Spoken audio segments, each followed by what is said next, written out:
The partnership will tackle illegal gambling in Jackson County. Prosecutor Melissa Johnson is teaming up with Missouri's Attorney General Catherine Hanaway.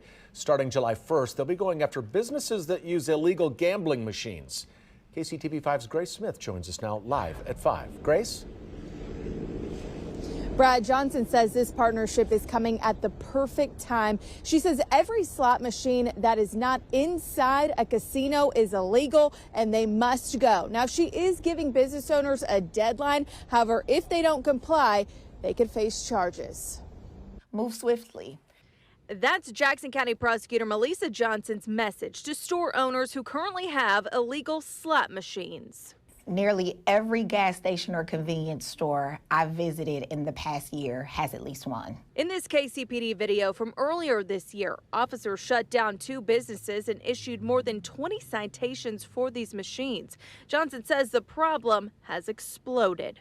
They are concentrated in areas that have low economic standards, and people are literally giving their last to play these machines.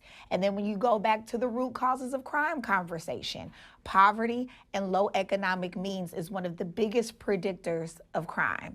For years, the machines existed in a legal gray area. But last month, a federal court ruled they must follow Missouri's gambling laws, the same standards casinos must meet.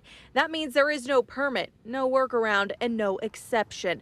The machines simply have to go. It just attracted a lot of issues.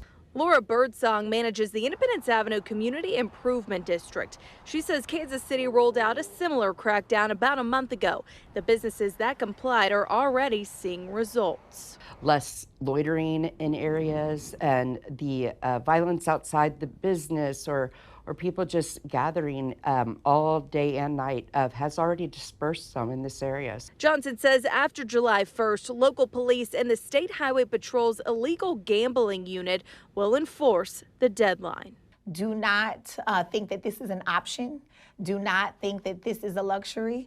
We are standing together and we want these machines out of our neighborhoods and in casinos where they belong.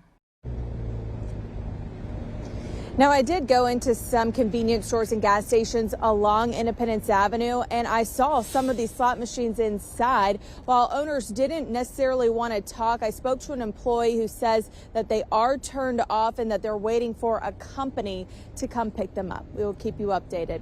Live in downtown tonight, Grace Smith, KCTV 5 News. Grace, thank you very much.